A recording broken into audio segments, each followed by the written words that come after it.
제 인생에 몇 권의 책들이 제 인생에 굉장히 중요한 영향을 끼치는 책들이 있어요. 그 중에 한 권이 이제 에릭 프롬이라고 하는 사람이 쓴 책인데, 소유냐 삶이냐라는 책입니다. 그 에릭 프롬이 그 소유냐 삶이냐라는 책에서 인간을 두 유형으로 나눠요. 하나는 소유형의 인간, 또 하나는 존재형의 인간으로 나눕니다. 소유형의 인간이란 삶의 의미와 목적을 무엇을 먹을까, 무엇을 입을까, 무엇을 마실까 소유하는 데 두고 사는 사람이고요. 존재형의 인간이란 삶의 궁극적인 의미와 목적을 인간답게 존재하는 데 두고 사는 사람이다, 그렇게 얘기할 수 있어요. 미국에서 목회하던 선배 목사님이 아주 오래전에, 저희 아이들이 이제 초등학교 다닐 때니까 꽤 오래전에 한국에 나오셨다가 저와 같이 식사를 했어요. 호텔에서 텔레비전을 보다가 아마 깜짝 놀라셨던 것 같아요. 한국 아이들이 10만 원이 넘는 고가의 운동화들을 신고 다닌다. 아마 놀라셨던 것 같아요. 그때 기억해 보니까 저희 아이들이 월드컵 10,000원짜리 신고 다닐 텐데, 그때 무슨 프로스펙스 이런 신발들이 막 나오기 시작할 때에서 운동화가 좀 고급화되면서 한 3, 4만 원 정도 이렇게 신을 때였어요. 그런데 10만 원이라는 운동화는 상상도 안 돼서, 요즘 돈가치로 얘기하면 한 100만 원 된다든가 그런 거니까 이해가 안 돼가지고, 야, 세상에 무슨 10만 원짜리 운동화가 다 있냐? 그랬더니 무슨표 농구화가 10만 원이 넘는다 그랬어요. 그래서 제가 또 물었죠. 너희 학교도 그런 거 신고 다니는 놈 있냐? 그랬더니 우리만 빼놓고는 다 신어요. 제가 그때 영락교에 있을 때인데, 제가 영락교에서 협동 목회한다고 영락교가 저한테 담임 목사 대우해 줄 때였어요. 그러니까 그 영락교가 사택을 개포동이라는 데 얻어줬어요. 개포동이 보니까 부자 동네더라고요. 개도 포니는 안 타는 동네라고 그래서 그런지 자기들만 빼놓고 다 신는다고 그래서 웃었습니다. 근데 너희는 왜 사달라고 그러지 않았냐? 그랬더니 사달라고 그래봤자 안 사주실 건데요. 그래서 많이 웃었습니다. 제가 사무실에 와서 시간이 되길래 아이한테 편지를 썼어요. 그런 비싼 운동화 사달라고 조르지 않아서 고맙다 하는 편지를 썼습니다. 그러면서 제가 왜 그런 운동화가 필요 없냐 하는 얘기를 애들에게 해줬었어요. 답은 간단해요. 쓸데없다. 쓸데없다. 그때 이제 황영조 선수가 마라톤 대회에서 금메달 땄을 때입니다. 황영조 선수가 짝발이에요.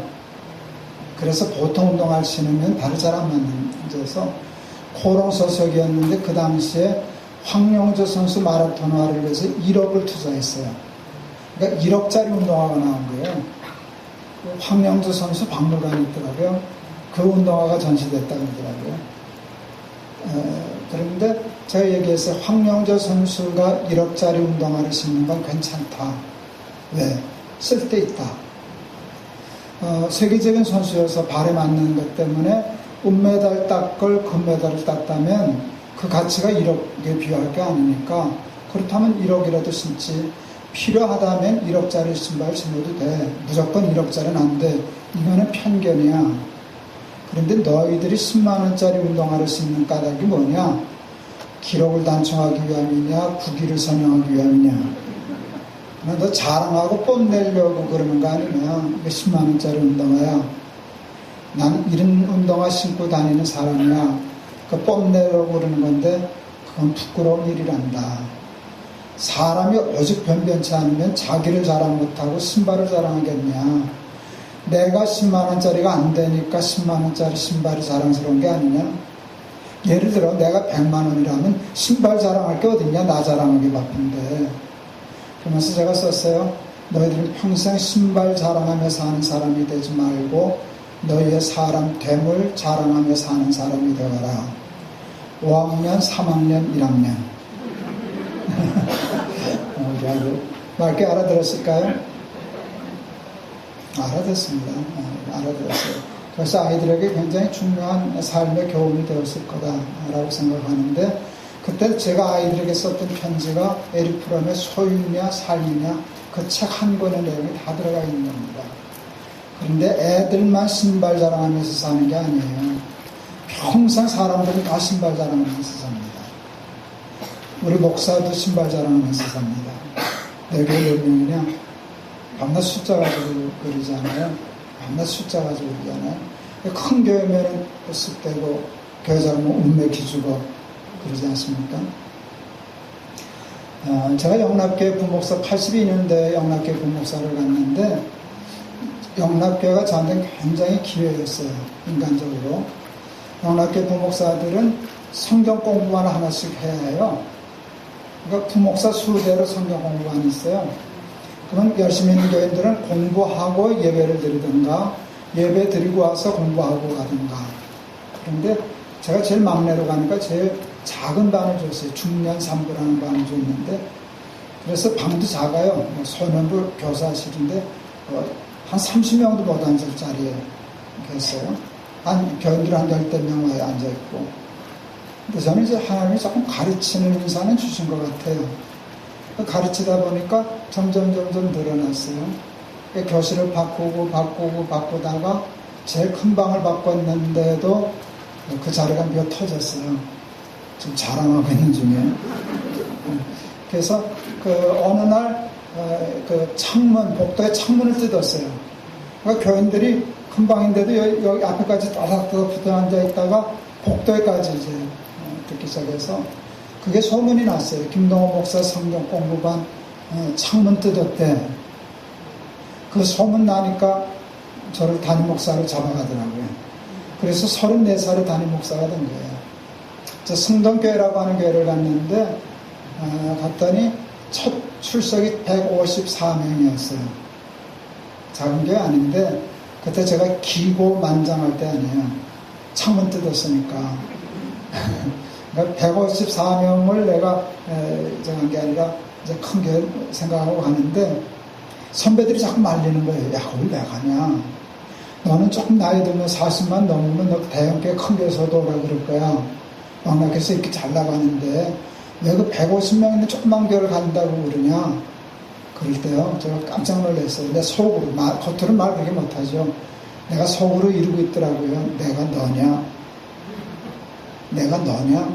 너는 안 돼. 난 돼. 난 창문 뜯었잖아. 그러니까 큰 교회는 가기가 싫은 거예요. 왜 싫은 줄 아세요?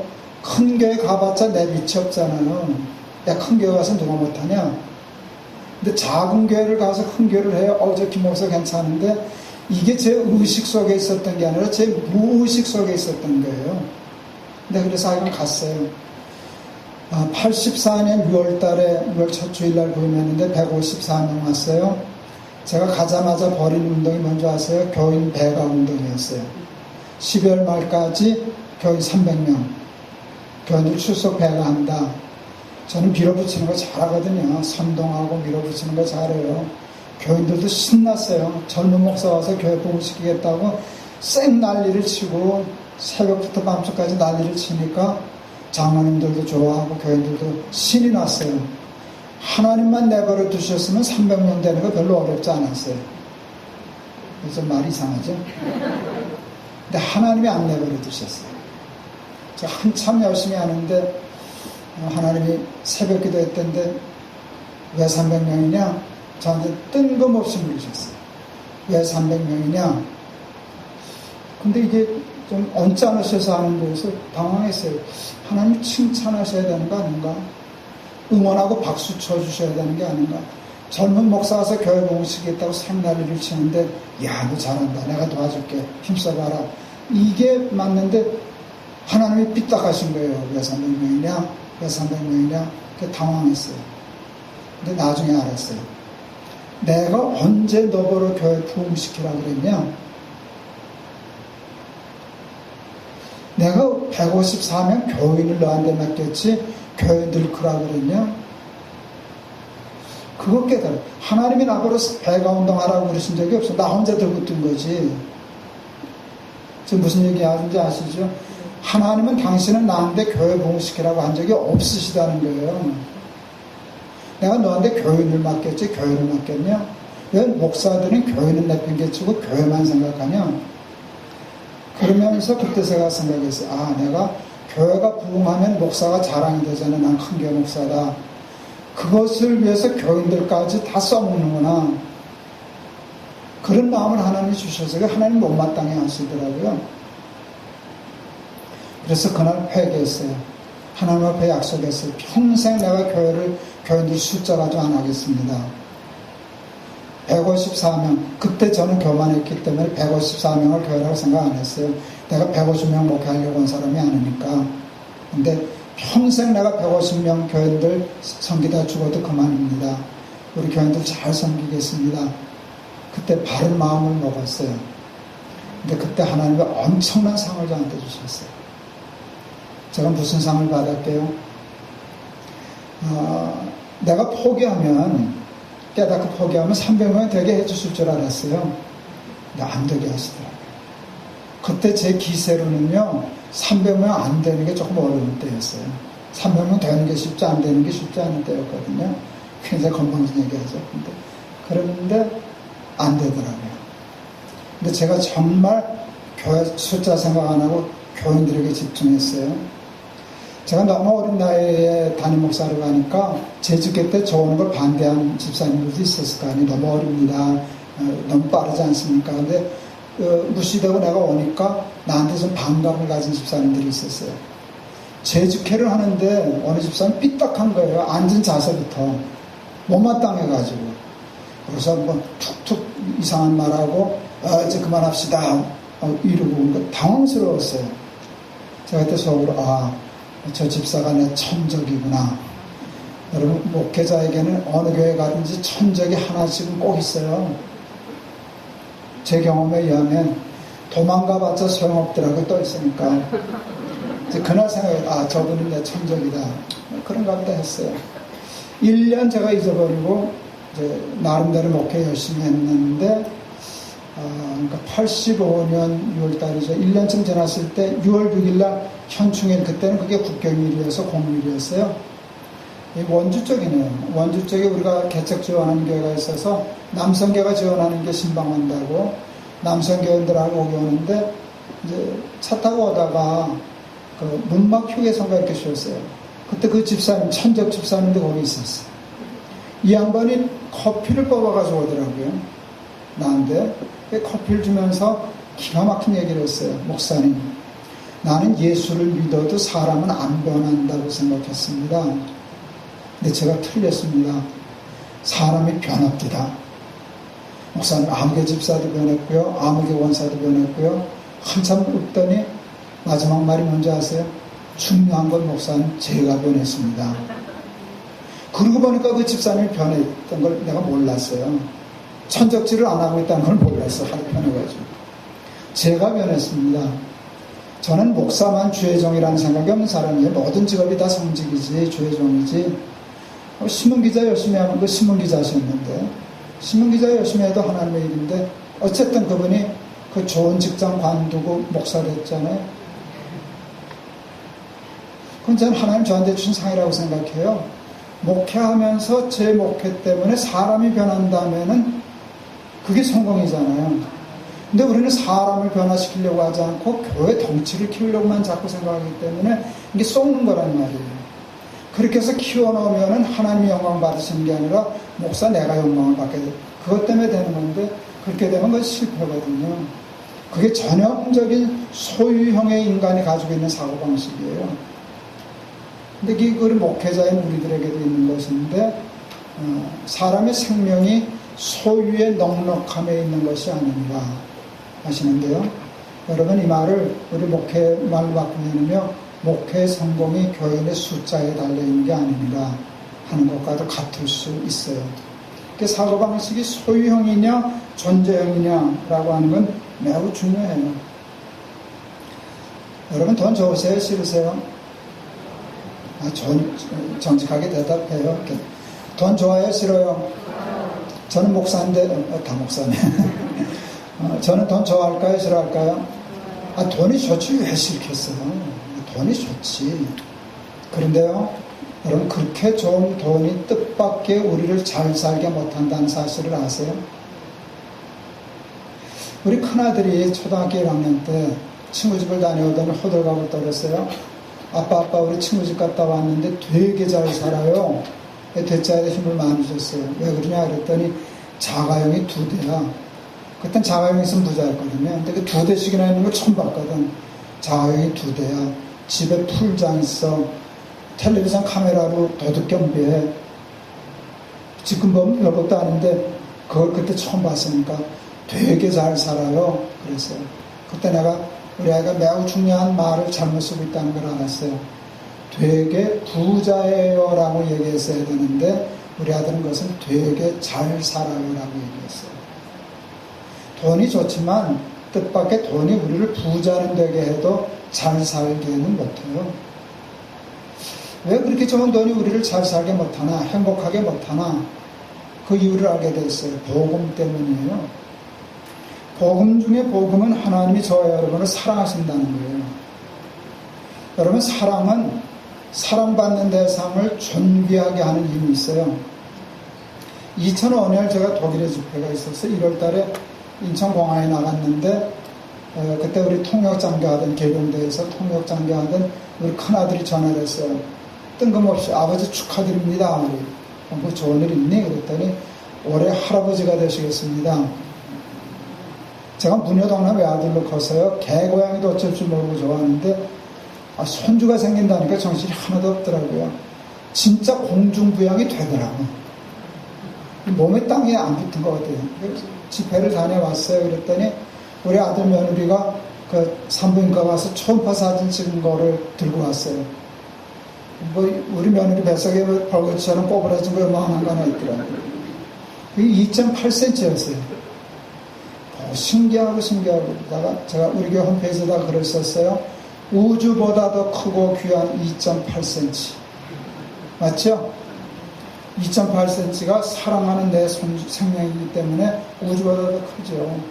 하나님이 우리를 사랑하시기 때문에 우리를 천하보다 크고 귀하게 만드셨잖아요. 사람이 만일 온 천하를 얻고도 자기 목숨을 잃으면 무엇이 유익하리요? 뭔 뜻이에요? 네가 천하보다 크다는 뜻이잖아요. 여기서 문제가 생겨요. 때문에 우린 천하를 다 얻어도 행복할 수가 없어요. 행복하다는 것은 만족하다는 말로 표현할 수 있어요. 우리 지금 여기 요만큼 있는데 이게 만족한 상태예요? 불만족한 상태예요? 요만큼 불만이에요. 하나님이 나를 크게, 천하보다 크게 만드셨기 때문에 천하를 다 넣어도 채워지지가 않는 거예요. 저는 전쟁 중에 피난 중에 태어난 피난민이죠.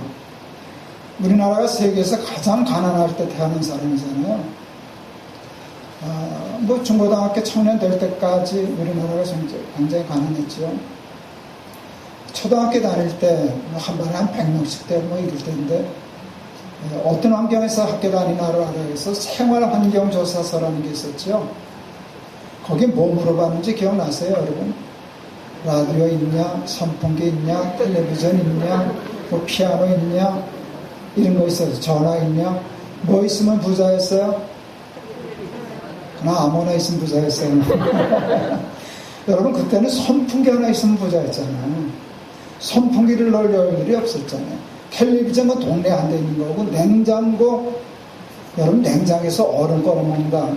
이거는 요즘 재벌이나 할 수 있는 일이었어요, 우리 생각에는. 지금은 뭐 있으면 부자예요? 대답은 못하잖아요. 우리나라가 아무거나 있으면 부자 소리 듣는 나라에서 이제는 뭐가 있어도 부자 소리를 못 듣는 나라로 발전했어요. 제가 82년대 처음 영락교회를 갔는데 그때 영락교회가 부목사들에게 처음으로 자가용을 줄 때였어요. 영락교회가 머리가 좋아요. 영락교회는 신방할 분량이 너무 많았어요. 버스 타고 택시 타고는 신방을 다 못 간다네요. 자가용 있으면 그때 서울 시내 바닥에도 차가 없어서 30분이면 어디든지 주파해요. 자가용 있으면 하루에 20가정을 신방할 수 있었어요. 그래서 하여간 자가용을 줬어요. 제가 제일 막내였어요. 새 차 받았게요? 꼬물딱지 차 받았게요? 제일 꼬물딱지 차 받았지. 그건 그 차는 안 잊어버려요. 포니원 7540 비 새는 차. 차가 비가 샜어요. 얼마나 싸가는. 이게 뚫려서 비가 떨어지는 게 아니고 차가서 바닥에 물이 고여요.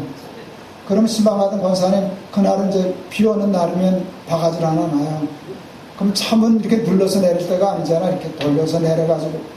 그게 보트가 아니었어요. 자가용이었어요. 근데 색깔이 너무 녹슬어서 칠이 나서 좀 더 타자 하고 공업사에 맡겼는데 칠하려고 뭘 뜯었다가 못 붙였어요. 이게 썩어가지고. 그래서 할 수 없이 영락교가 새 차 사줬어요. 그때 대우 1300cc 맵시나라는 맵시 하나도 안 나는 차가 있었어요. 와, 우리 선배들 얼마나 배 아파서 죽었는지 모르지. 뭐 객긴 덕긴이지 비나 안 샜지 뭐 다 썩은 차들인데 선배들이 나는 제일 썩은 차 받는 바람에 갑자기 새 차로 바뀌었잖아요. 너무너무 좋더라고요.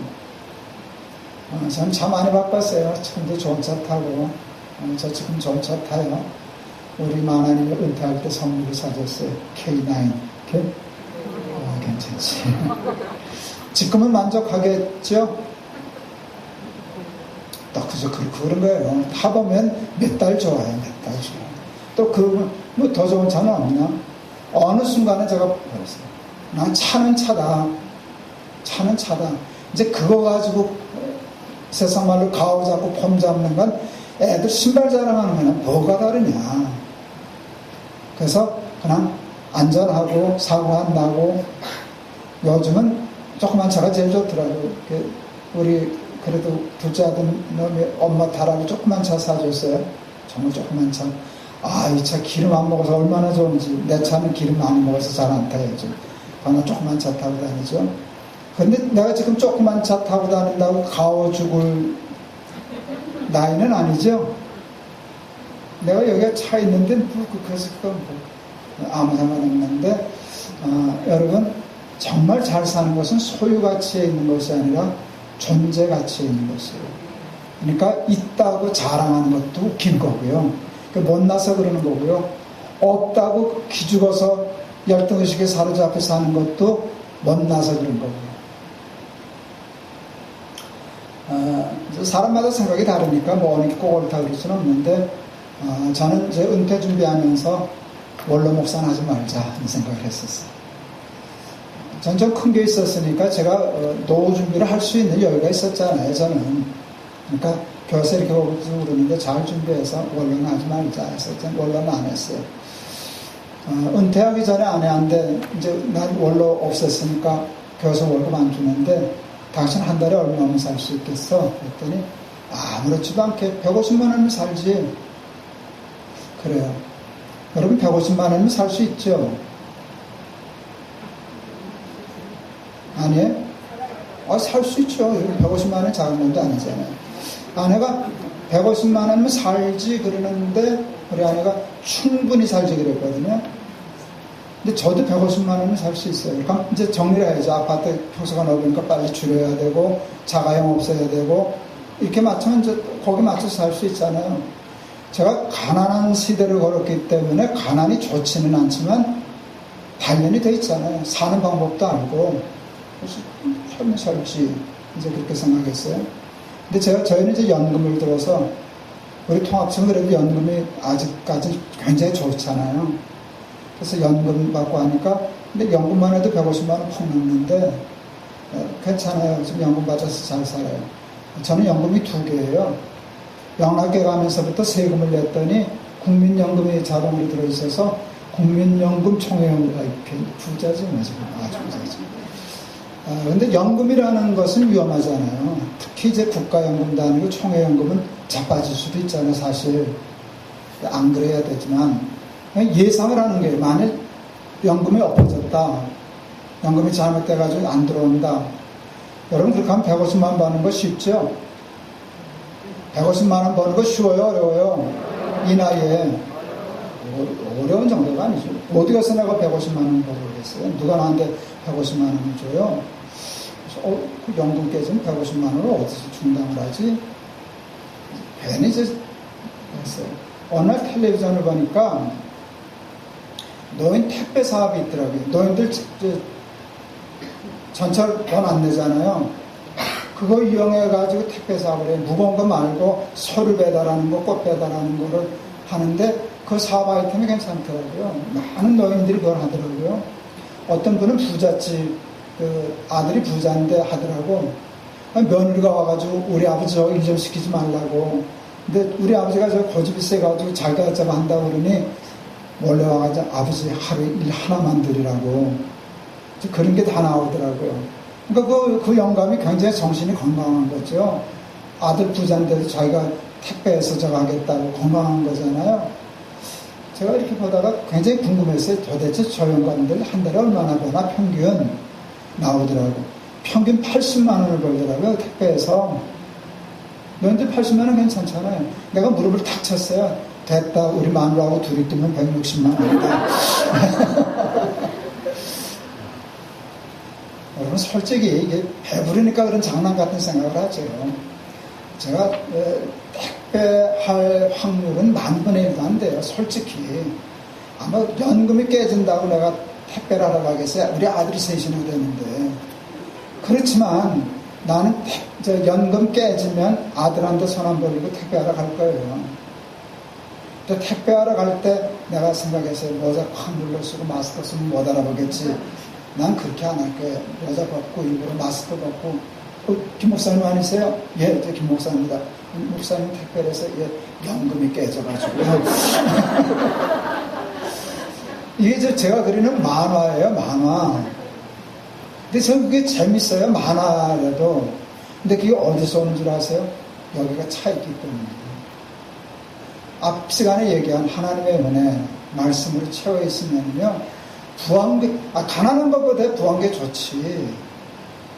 그걸 부인하는 게 아닌데, 가난해도, 택배도 기죽을 거 하나 없다고 말이에요. 여러분, 제가 만일 그런 경우라고 하면 사람들이 나를 깔보겠어요. 야, 김 목사 괜찮다. 저 사람 이제 보니까 괜찮은 사람이네. 여러분, 제가 큰 교회에서 땅땅 먹이고 목회할 때 인정받는 것보다 그 택배하는데도 기 하나 안 죽고 그러고 다니면서 사는 게 훨씬 더 근사한 거 아니에요?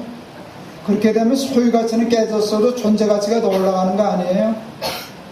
그래요, 안 그래요? 그렇다고 말이에요. 그러니까 여러분, 이 소유형의 인간의 생각을 싹 깨버리시라고요. 큰 교회, 작은 교회, 이건 누구보다 큰 교회라고 어깨 힘주고 다니는 것도 창피한 것이지. 조그맣다고 기죽어가지고서 숨기고 그것도 창피한 일이지. 그거는 소유형의 인간의 사고방식이라고요. 존재형의 인간의 사고방식은 그런 게 아니라고요. 내가 천하보다 귀한 존재야. 내가 천하보다 귀한 존재야. 그래서 존재 가치를 늘 높이고 살아가는 우리 여러분 되시기를 바랍니다. 근데 존재 가치는 어떻게 높아지는지 아세요? 모든 존재 가치는 목적에서 나와요. 이 마이크에 존재 목적이 있어요, 없어요? 있어요. 뭐예요? 작은 목소리를 크게 확산하는 거예요. 제가 갑상선 수술하고 이제 소리도 제대로 이렇게 쉰 소리 나잖아요. 이거 마이크 없으면 오늘 설교 못해요, 저는. 제 육성으로는 여러분한테 강의를 할 수가 없어요. 이게 있으니까 이 목소리를 가지고도 지금 목회라고 강의를 하잖아요. 그러니까 이게 굉장히 중요한 가치 있는 거라고요. 그 목적대로 존재하니까 가치가 있어요. 그러니까 어느 날 소리 안 날 거예요. 모든 물건은 고장이 나니까. 고장이 나서 소리가 안 나는 것은 목적을 잃어버린 거예요. 마이크가 목적을 잃어버리면 동시에 잃어버리는 게 있어요. 뭐를 잃어버려요? 가치를 잃어버려요. 그러니까 모든 가치는 목적에서 나와요. 그러니까 존재 가치를 높이려면 연봉이 얼마냐, 교인 숫자가 얼마냐, 이게 중요한 게 아니라 내가 존재 목적대로 존재하고 있느냐가 중요한 거예요. 그때 리 워렌이라는 미국의 유명한 목사님이 목적이 이끄는 삶, 그 유명한 거 했잖아요. 그 얘기가 바로 이 얘기예요. 목적이 나를 이끄는 거. 목적과 내 삶이 일치할 때 존재 가치가 높아져서 잘 사는 거거든요. 그런데 존재 목적은 원칙이 있어요. 존재 목적은 존재로부터 말미암지 않고 존재케 한 이로부터 말미암아요. 마이크의 존재 목적은 마이크가 만들어요? 마이크를 만든 사람이 만들어요? 마이크를 만든 사람. 이 종은요? 종을 만든 사람. 얘는요? 김동원은요? 김동호의 존재 목적과 가치는 김동호가 만드는 거예요? 김동호를 창조하신 하나님이 만드시는 거예요? 그러니까 내가 내 뜻대로, 내 욕심대로, 내 생각대로 사는 게 잘 사는 거예요? 하나님의 뜻대로, 하나님의 말씀대로 사는 게 잘 사는 거예요? 예, 주의 뜻이 무엇인가 이해하고 말씀대로 사는 것이 잘 사는 것이지, 돈 많은 건 부자로 사는 거라고요. 그래서 하나님의 말씀대로, 하나님의 뜻대로 사는 삶이 잘 사는 사람입니다. 저는 77년도에 결혼을 했어요. 저희 집사람은 인천 사람인데 지금처럼 이메일이 있을 때가 아니니까 이제 편지를 쓰잖아요. 우편부서에서 가면 빨리 와요. 일주일 만에 와요. 거치고 가느라고 시간 걸리고 오느라고 시간 걸리고. 저는 글씨가 별로 좋지 않아요. 거의 악필에 가깝죠. 연애하기 전에는 악필이 하나 불편하지 않았어요. 난 다 읽을 수 있으니까. 내가 쓴 글을 내가 못 읽겠어요. 근데 편지는 내가 읽는 게 아니고 내가 좋아하는 여자가 있는데 글씨도 이쁘고 싶더라고요. 내가 좋아하니까. 그래서 제가 글씨 연습을 따로 했어요. 그때 편지 때문에 초등학교 1학년 깍두기 국어공책 사다가 글씨 연습했어요. 그러니까 그리는 거예요. 정자로 팽팽하게. 그래서 저는 필압이 지금도 높아요. 그리고 글 쓰는 속도가 늦어요. 정성껏 써야 돼요. 그러다가 제가 편지라는 시를 쓰게 됐어요. 편지라는 시를 보냈더니 그거 읽고 시집오대. 읽어드릴까요? 마누라가 저기 있어서 좀 쑥쑥해.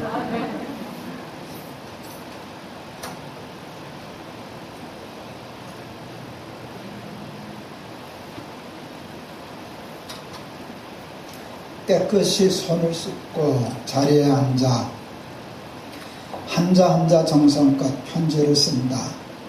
사랑하는 사람에게 쓰는 편지, 진실이 고파, 아름답고파, 썼다간 지우고 또 썼다간 지우고, 마음같이 써진 편지 마무리하다 그만 잘못 써진 글씨 하나, 죽죽 두 줄 그어 지워버리고 계속 쓰면 될 것을, 다시 손 씻고 와 처음부터 쓰는 편지, 당신께 쓰는 편지. 잘 썼죠? 제가 이제 77년도 결혼했는데, 그때 신당 3 졸업반 때인데, 난 그 당시까지만 해도 목사가 자가용을 탄다는 꿈을 못 꿀 때잖아요. 그게 있을 수 있는 일이 아니거든요. 자가용 타려면 세상 직장을 나가든가 돈을 벌어야지, 어떻게 신학을 하고 목사를 하겠다. 그건 포기하는 게 신학이니까. 제가 78년도 그때 이제 졸업식 할 때 우리 아는 학교 선생님이었는데, 내 월급은 7만 원이었고 초등학교 교사 월급이 13만 5천 원이었어요. 그러니까 우리 아내한테 이제 목사한테 시집 오겠다는 여자한테 손에 물 안 묻히게 해줄게, 이런 허튼 소리를 할 수가 없어요. 그거는 보장할 수 없는 거라고, 약속할 수 없는 거죠. 열심히 살아서 내 삶의 열매가 맺히면 당신 줄게, 그런 마음으로 쓴 게 그 편지인데, 제가 편지를 진짜 그렇게 썼거든요. 쓰다 틀리면 구기고 다시 쓰고 손 씻고, 무슨 성경 필사하는 사람처럼. 내가 삶으로 편지를 써야지, 이렇게 편지 하나도 정성껏 글씨 반듯하게 써서 보내고 싶어서 내 삶이 아내에게 쓰는 편지가 되어야 하겠다 하는 생각을 했어요. 착하죠? 근데 제가 목사니까, 목사 될 사람이니까, 내가 그리스도께 쓰는 편지가 되어야 되겠구나, 그 생각을 정말 그때 했어요. 그런데 오늘 여기 있는 본문은 같은 것 같은데 조금 달라요. 내가 얘기한 건 그리스도께 쓰는 편지였고요, 여기 있는 말씀은 그리스도의 편지였어요. 둘 다 좋아요. 근데 그리스도의 편지가 더 좋은 거예요. 뭐가 다른가? 그리스도께 쓰는 편지는 내가 그리스도께 쓰는 거예요. 편지의 내용은 내 삶이에요. 그리스도의 편지는 내가 쓰는 게 아니에요. 그리스도가 쓰는 거예요. 누군지는 모르겠어요. 어떤 사람에게 써요. 근데 편지 내용이 나예요. 내가 내 종 욥을 위하여 보았느냐, 이런 식이에요. 너 김 목사 아니? 너 김 목사가 이렇게 산 거 알아? 그게 편지 내용이에요. 예수님이 내 삶에 마음이 들어서 그것을 편지를 쓰신다는 거예요. 내가 그리스도께 쓰는 편지로서의 삶을 살다 보면 어느 날 드디어 마침내 그리스도의 편지가 되겠구나.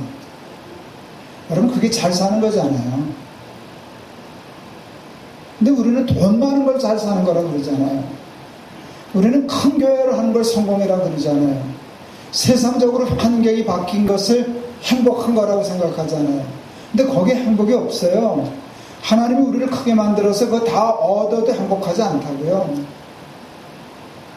전쟁 통해서 세계 철병국에서 살다가 지금 자가용 타고 다니는 지금도 그냥 그저 그렇지 그것 때문에 뒤집어지게 행복하지는 않아요.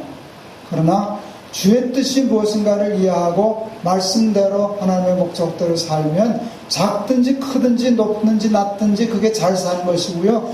그것이 주는 삶의 만족이 이루 말로 다 할 수 없는 것이에요. 그리고 하나님 나라의 상급이 크고요. 똑같고요. 5달란트 맡은 사람도 똑같은 상을 받았고 2달란트 맡은 사람도 똑같은 상을 받았어요. 토시 하나 틀리지 않는 칭찬을 받았잖아요. 그리스도의 편지라는 말과 똑같은 맥락으로 쓰여진 성경이 또 있어요. 너희는 그리스도의 향기라. 그리스도의 향기라. 저는 기독교 교육을 했어요. 그래서 늘 기독교 학교 하나 세우고 싶은 욕심이 늘 있었어요. 근데 하나님이 하고 싶은 거 다 하고 먹게 끝나게 해주셨어요. 마지막 목회로 학교를 세웠어요. 천안에 누가 권사님이 땅 4,000평을 주셔서 거기다 학교를 세웠어요. 대안학교를 세웠죠. 초등학교 1학년, 2학년 받아서 시작했는데 지금 고등학교까지 세워졌어요. 높은 뜻이야 스쿨. 대안학교는 학교라는 이름을 쓰면 안 된대요. 그래서 내가 학교라고 안 그러고 높은 뜻이야 학교가 아니고 높은 뜻이야 스쿨이 됐어요. 스쿨이나 학교나 그게 그거죠. 저는 이제 은퇴를 마지막 할 때 제 사역을 어떻게 정리했는가 하면 거푸집 사역이다라고 생각했어요. 여러분 거푸집 아시죠? 건물 지을 때 콘크리트 할 때 레임컨이 붉으니까 틀이 없으면 이게 안 잡히잖아요. 그러니까 거푸집으로 틀을 짜고 거기다 시멘트를 둬요. 그 시멘트가 굳으면 거푸집은 떼서 버려요. 이제 나는 후배들이 목회가 굳어질 때까지 틀 잡아주고 그걸 지키고 있는 거푸집이고 우리 후배가 자리를 잡으면 나는 떼어버리는 거다. 이제 그게 제 은퇴 준비였어요. 교회도 그렇게 했고 학교도 내려갈 때 교감을 세워서 데려갔어요. 교감에게 교장의 전권을 임했어요. 나는 타이틀만 교장이에요. 그래서 몇 년 후에 떼버렸어요. 학교에 간섭 안 하고 가지도 잘 안 하고 그랬는데 제가 아이들한테 그래도 껍데기 교장, 껍데기 이사장이지만 아이들에게 중요한 영향을 끼치고 싶었어요. 여러분 사랑받은 아이가 건강해요. 사랑받은 아이가 지능도 올라가요.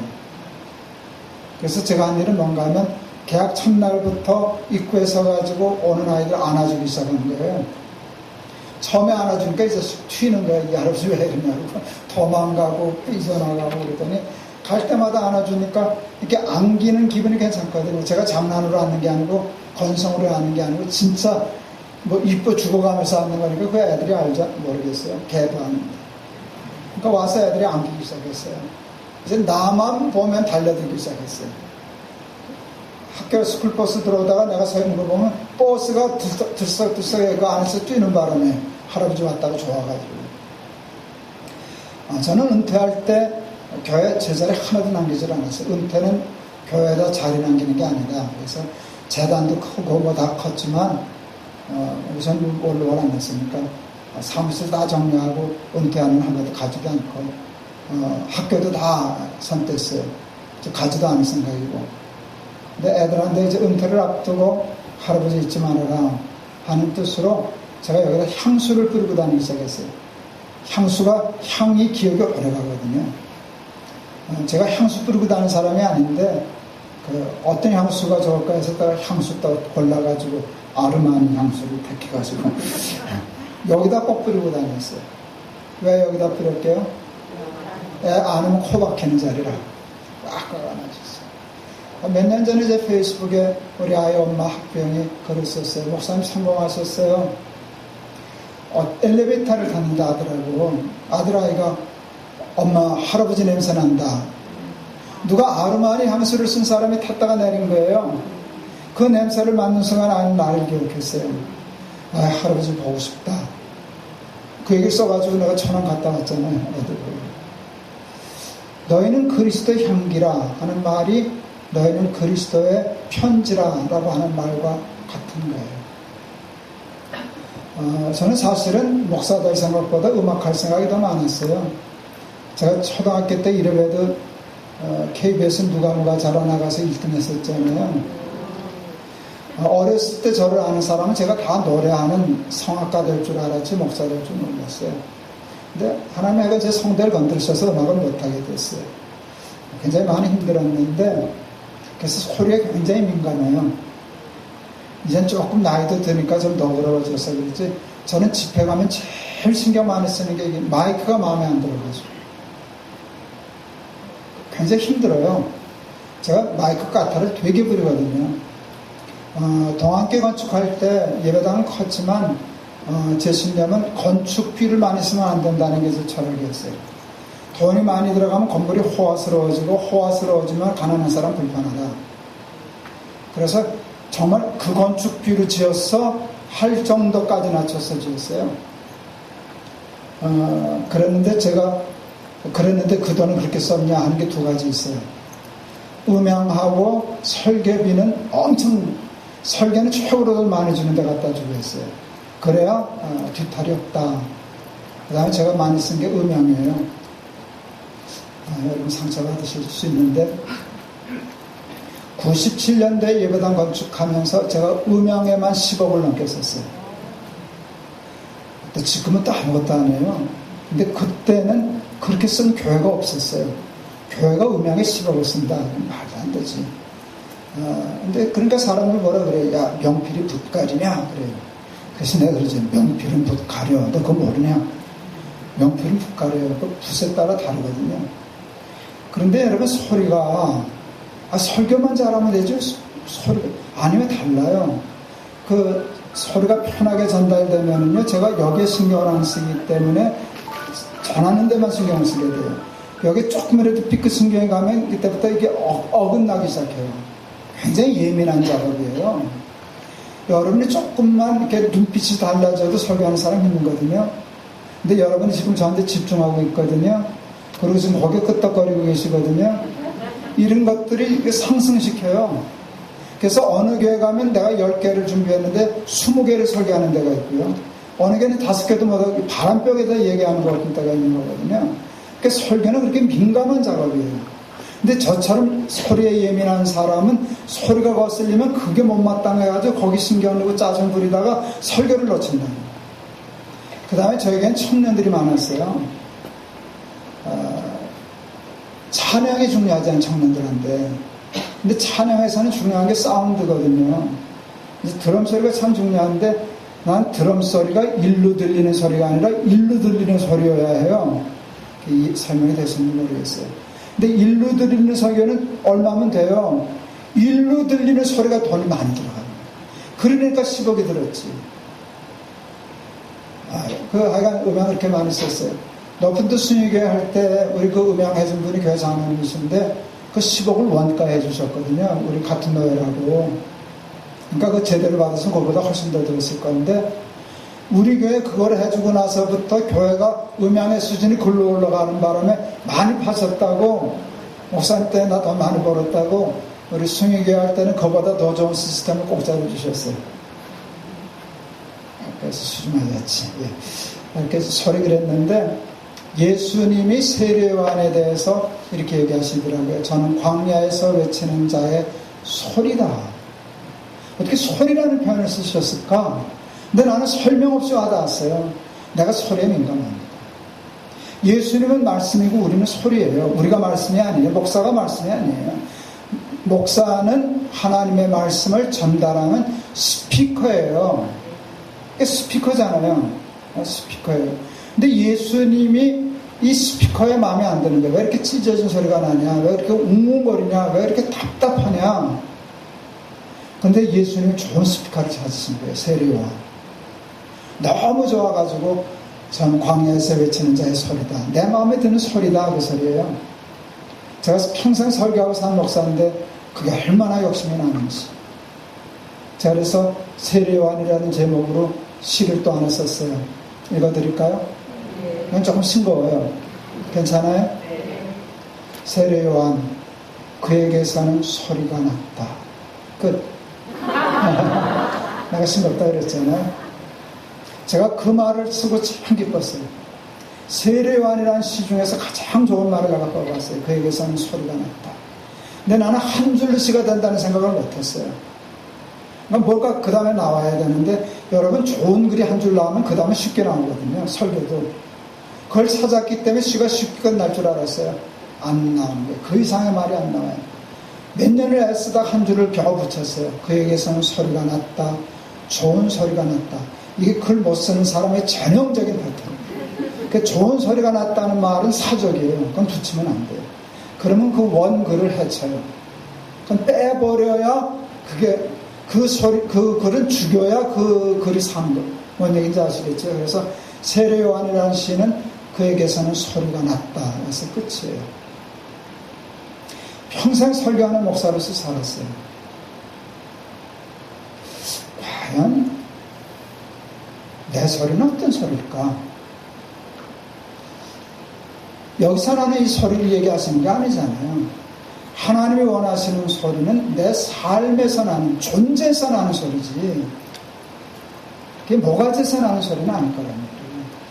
머리통에 든 거 가지고 뭐 책 좀 본 거 가지고 뭐 그거 전달하는 소리를 얘기하시는 건 아닐 거 아니에요. 예수를 잘 믿어야지. 그래서 말씀이 삶이 되어야지. 근데 내 삶이 소리가 되어야지. 그게 그리스도의 편지요, 그리스도의 향기요, 그리스도의 소리가 되는 것이 아닐까 하는 생각하게 되었습니다. 여러분, 그리스도의 편지는 교인이 몇 명이어야 쓸 수 있대요? 대답해요. 적어도 100명은 돼야지. 그러시나요? 한 1000명은 돼야 되지 않을까? 그래야 편지거리가 되지 않겠냐?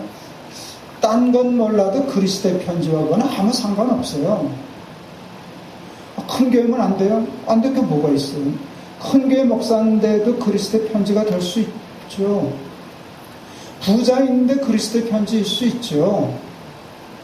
가난한데도 할 수 있죠. 그러니까 그거는 가난하냐 부하냐 크냐 작으냐 높으냐 낮으냐하고는 아무 상관없는 일이에요. 소유 가치로 모든 걸 평가하는 데는 다 그게 문제가 돼요. 크냐 작으냐 부자냐 가난하냐 어느 학교 나왔냐 안 나왔냐 서울이냐 영주냐 다 문제가 돼요. 그런데 존재, 하나님의 본질에 입각한 것은 그건 아무것도. 그 주어진 대로, 하나님 원하시는 대로. 그래서 나는 있는 자리에서 열심히 목회하고 우리 목사님 잘 돕고 보필해서 우리 교회, 우리 남편, 사모님 나 그리스도의 편지로 살아서 우리 교인들에게 하나님의 말씀을 잘 전해야지. 그리스도의 좋은 향기. 그래서 나 없는 엘리베이터 타도 우리 목사님 사모님 냄새 난다. 이러고 하나님 기억할 수 있게 해야지. 그리스도의 좋은 소리 되어야지. 그런 삶 살아가는 우리 사모님들 다 되실 수 있기를 소원합니다.